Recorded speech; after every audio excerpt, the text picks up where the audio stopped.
If you enjoy stories like this, make sure to like, comment, and subscribe for more powerful true stories. It started on a bright Monday morning in Cypress Meadows, Texas, when Henry Walker received a letter that nearly made him choke on his coffee. The envelope bore the official gold seal of the Homeowners Association. Bold, self-important, and dangerous. Inside, notice of violation. You owe $250,000 in fines for unauthorized construction, unapproved vehicles, and land use infractions. Failure to comply will result in property seizure. Henry read it twice, then laughed out loud. He wasn't laughing because it was funny, but because it was absurd. The HOA was trying to fine him for work on his own land, 12 acres that had belonged to his family since the 1950s, long before the HOA even existed. That afternoon, a convoy of HOA board members showed up, led by their loudmouthed president, Karen Whitmore, a woman with red lipstick, a clipboard, and a superiority complex the size of Texas. She stepped out of her SUV, barking orders at the men behind her. Take pictures of everything. Every car, every barn, every fence post. I want documentation. Henry stood at the gate, leaning on his cane, his hat tilted just enough to shade his eyes. Can I help you folks? Karen smirked. You can start by paying what you owe. Henry squinted. For what, exactly? For breaking HOA rules. You've built illegal structures, parked heavy equipment on residential land, and... He held up a hand. Hold up there, ma'am. This here ain't residential land. This is Walker Ranch. My granddaddy bought it 70 years ago, before y'all even had sidewalks. Karen crossed her arms. That's impossible. All this land falls under HOA jurisdiction now. Henry chuckled. Does it now? You might want to double-check them lines on your map. Karen snapped her fingers, and one of her assistants handed her a folder. Here, proof that this property was annexed into our community 3 years ago. Henry opened the papers, scanned them for a few seconds, then smiled. Well, this here's interesting, he said softly, because these documents, they're forged. Karen blinked. Excuse me? Yep, wrong county stamp, wrong survey code, wrong date format. I should know. I signed the original deed myself. Her voice rose. You're lying. No, ma'am, I ain't. He turned toward his truck. But I'll let my lawyer explain. She shouted as he walked away. You'll regret this, Mr. Walker. You have 30 days before we seize your property. Henry called over his shoulder. I'll save you the trouble. You'll be seizing what I already own. 2 weeks later, Karen returned, but this time, she wasn't smiling. Because by now, the county clerk's office had called. So had the mayor. So had a few very nervous HOA board members. They'd all been told the same thing.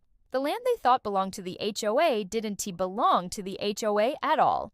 In fact, not only was Henry the legal owner of his 12-acre ranch, he also owned the entire parcel of undeveloped land surrounding the HOA neighborhood, meaning every street, sidewalk, and utility pipe technically sat on his property. Karen showed up at his gate, voice trembling with false confidence. This isn't over, Mr. Walker. Henry opened the gate slowly. Oh, it's over, all right. You just don't like the ending. He handed her a letter, an official notice signed by his lawyer. Effective immediately, the Cypress Meadows HOA is trespassing on privately owned land. Continued operation requires a lease agreement under new ownership. Karen's eyes widened. A lease? You're charging us? Henry smiled. Sure am. Rent's due on the 1st. Oh, and the fee for all them fines you sent me? I've decided to triple it. Interest for harassment. By now, neighbors had gathered. Phones out, recording. The same people Karen had intimidated for years were laughing as her face turned red. You can't do this, she shouted. Henry's tone never changed. Ma'am, I can, and I did. She pointed at his barn. You don't scare me with your cowboy act. He tilted his hat. This ain't an act, ma'am. This is legacy. You see, my granddaddy built this ranch when folks like you didn't even think we could own land. And I'll be damned if I let anyone take that away. Just then, county deputies arrived. Karen smiled again, until they walked right past Henry and stopped in front of her. Mrs. Whitmore, one said, you're being charged with document falsification and unauthorized property annexation. Karen froze. You can't arrest me. I'm the HOA president. The deputy smirked. Not anymore. As they escorted her to the patrol car, she screamed. This isn't fair. Henry looked down at his land, sunlight warming the grass. No, ma'am, this is justice. The story spread fast. Local news, social media, even real estate blogs picked it up. HOA president arrested after fining landowner $250,000 for violations on land she didn't own.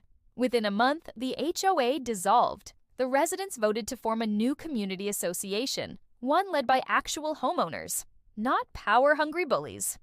Henry didn't gloat. He didn't need to. He just rebuilt his fence, added a new sign out front, and kept doing what he'd always done: take care of his land his way. On that sign, written in bold white letters, "Walker Land, Private Property. Respect it or rent it." That night, as the sky turned purple and the cicadas hummed, Henry sat on his porch with a cup of coffee, smiling. "Funny thing," he said to himself, "they tried to own me, but turns out I owned them the whole time."